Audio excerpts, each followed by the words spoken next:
I'm going to be doing a video about why Troll 2 is a fun watch. So it definitely has the so bad it's good angle going for it, but I actually think it's actually more good than bad.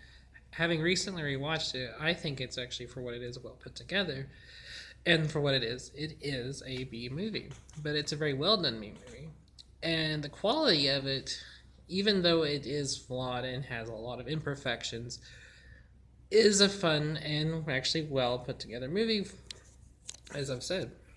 So the writing is it's corny, but there's a reason why it's not.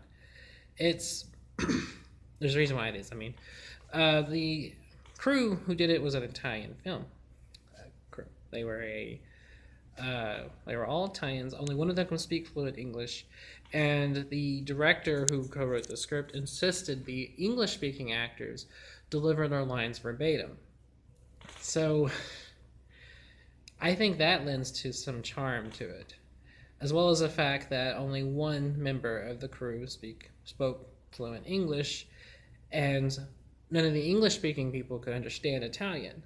So I think that's some other interesting things that go into it. As well as just the editing and cinematography are actually quite well done and add a lot of charm and atmosphere to the project. When I watched it, I was like, wow, this is very well shot. It's very well edited. It lends itself to a lot of atmosphere. It creates tension. There's scenes that are legitimately suspenseful, and I mean like on like Jaws level suspenseful or Nightmare on Elm Street suspenseful. There's tension in certain scenes, and there's deliberate humor there. There's scenes where the writing is intentionally funny. Not all of the humor from it comes from just how bad it was, you know, grammatically written and stuff.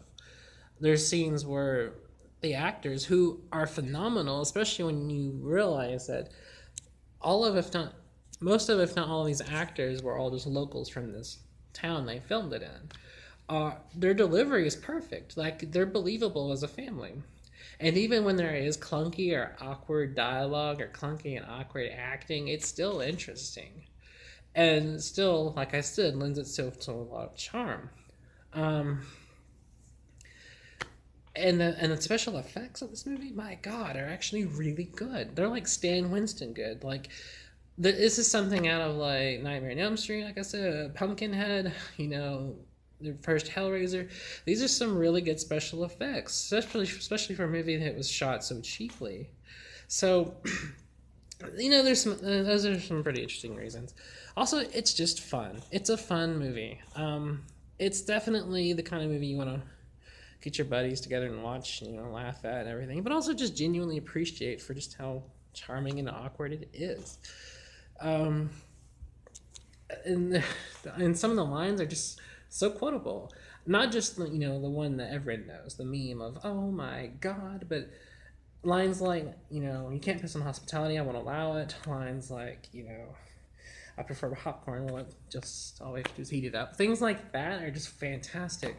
Also, I laugh my balls off every time I see the scene of like the crone witch who turns into like this young um, sex symbol 20 something year old pretty woman seducing the teenage boy, and they're making out and popcorn's being thrown on them. That's funny. It's legitimately funny.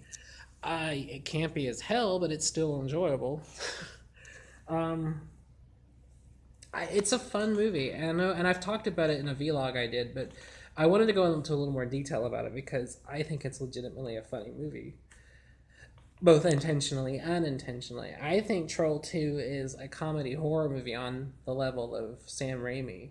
I mean, I think I put it along with, you know, Evil Dead 2, like as far as good comedy horror. Um, and also, I mean, it may not be as unlimited in its budget or creativity as Evil Dead 2 was, but as far as for what it is, it still has a lot of, it still bursts in creativity. It's still unlimited in kind of how interesting and odd its choices are. It's still a fascinating watch because of them, but also because it's an interesting watch because it's legitimately good. Now, acting and everything, like I said, it's clunky and awkward at times, but overall, it's actually very well put together. The director clearly knew what he was doing and clearly knew how to assemble a film that was interesting. And also, despite its limitations, a very good movie. So is it perfect? No, of course not, but it's perfect in its imperfections. But imperfect also for the director knowing how to use his resources well, knowing how to put together something that we would find entertaining, whether deliberately so or not. There's a reason why it's a cult favorite. There's a reason why it's spawned memes and reviews, and why people still love it to this day. Why people, even when the actors in it actually made a documentary about it called Best Worst Movie. And there's a reason why it's endearing, because it is clunky, it is awkward, it's weird, it's odd, its decisions are so strange and out there, but at the same time, there's just enough level of professionalism and enough level of knowing what works and what doesn't that it makes it an interesting and well deserving of a watch. If you haven't seen it, all three of you who will actually watch this video, I encourage you very much. I highly recommend watching it. And you can probably find it on YouTube. If not, you can easily order it online. I ordered my copy on Amazon. But definitely watch it. It's definitely great, especially if you like comedy and horror at the same time. It's definitely worth watching. And just to kind of give you a little bit more thoughts on it, some funny scenes from World War I that also make it fun is a part where this boy, the main character is a boy, he's trying to prevent his family from eating food that'll turn him into goblin food. He takes a piss on the food, and the father, he's loosening his belt, and I thought when I first saw it he was going to whoop his ass, but he was actually saying, the father says something to the extent of, I have to tighten my belt due to hunger pains. And also he says, you can't piss on hospitality, I won't allow it, which out of context is a great line anyway.